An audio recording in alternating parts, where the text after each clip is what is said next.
Miss হবে না আপনার পছন্দের টিভি শো। দেখুন জি5 অ্যাপে একদম ফ্রি। দেখ দাদা, গুঞ্জার ব্যাপারটা যদি তুই কনসিডার করিস তাহলে মানে তোরা কি কনসিডার করছিস না? তোরা ব্যাপারটা থেকে দূরে সরে থাকতে চাইছিস, তাই তো? আরে বাবা, অত কিছু ভেবে আমি বলিনি, জাস্ট আলোচনা করতে গিয়ে বলে ফেলেছি। তুই কেমন যেন একটা হয়ে যাচ্ছিস আজকাল, সব কথাটা ব্যাকা ব্যাকা মানে বার করছিস। পরিস্থিতি আমায় তাই করতে বাধ্য করছে। আর ঠিক আছে, ছাড়ো না এসব। তুই কি বলবি বলছিল বল। হ্যাঁ বলো না, তুমি বলো। আসলে কি বলো তো, এখন আমরা যেটাই বলবো মানে গুঞ্জার দিকটা ভেবে আমাদের বলা উচিত, তো কারণ সিদ্ধান্ত তো হয়েই গেছে। রোদ্দুর রাজি কিনা সেটা তো একবার জানতে হবে। ওই ব্যাপারটা তুই আমার উপর ছেড়ে দে গোলু। দেখ, গুঞ্জার বাবা মার সাথে তো আমাদের কথা বলা উচিত। হ্যাঁ, আর সেটা কিন্তু দেরি করলে চলবে না, একদম দেরি করলে চলবে না। না, ওই বলছিল না গুঞ্জা যে ওর বাবা মা বিয়ে ঠিক করছে, তা ধরো যদি বিয়ের কথা এগিয়ে যায় তখন ওদেরই আবার পিছিয়ে আসতে খুব অসুবিধে হবে, সেই জন্যই আমি বলছি আর কি। না না, সেটা বোধহয় ঠিক হবে না, কারণ রোদ্দুরের সঙ্গে তো কথা হয়নি।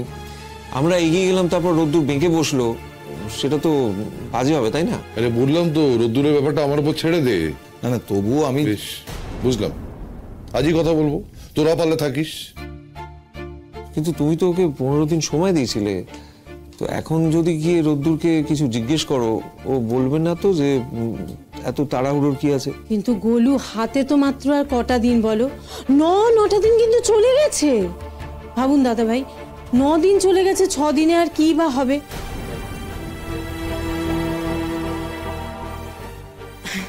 না না, সেটা না, মানে দাদা ভাই এই কথাটা রোদ্দুরকে বলতে পারেন, এটাই বলছি আমি আর কি। বলা হয়ে গেছে। হ্যাঁ, একটু চা করে নিয়ে এসো না প্লিজ সবার জন্য। ও চা খাবে বললেই হয়, চা করতে আমার কোনো আলিশি আছে নাকি? আমি এক্ষুনি আসছি, আর তোমরা ততক্ষণ একটু আলোচনা করে নাও যে কিভাবে বলবে না বলবে আর কি গুঞ্জার ব্যাপারে। বেশ, তোরা যা বুঝিস তাই হবে। আমি না হয় রোদ্দুরকে মনে করিয়ে দেবো যে আর 6 দিন বাকি আছে।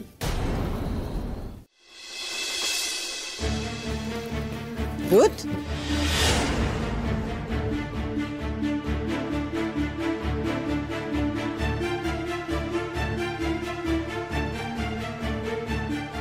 রোদ,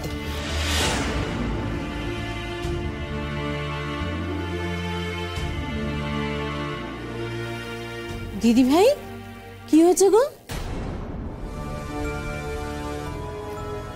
রোদ ফিরে এলো। ও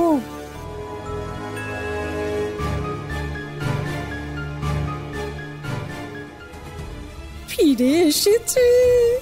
ও বাবারে, ঠাকুর সহায়, গরম গরম কাজটা সেরে ফেললেই হয়। যাই যাই যাই, দাদাভাইকে বলি গিয়ে। আশ্চর্য, তোমাদের সকলে হলোটা কি বলতো? নিজের বাড়িতে ফিরবো, সময় দেখে ফিরতে হবে নাকি? কেন তা তাড়াতাড়ি চলে এলাম, তার জন্য জবাবদিহি করতে হবে। ঠিক আছে, এরপর থেকে যদি আমি তাড়াতাড়ি হয়েও যায়, আমি বাইরে ওয়েট করবো, আমি বাড়িতে ফিরবো না। এভাবে বলিস না রোদ। আচ্ছা শোন না, তোর শরীর টরীর খারাপ হলো কিনা আমি জানতে চাইতে পারি না বল? শুনেছিলাম মোহ বলছিল যে তুই নাকি কেক নিয়ে গিয়েছিলি, দিয়েছিলি মা নাকি? জি5 ডাউনলোড করুন আর সব এপিসোড দেখুন একদম ফ্রি।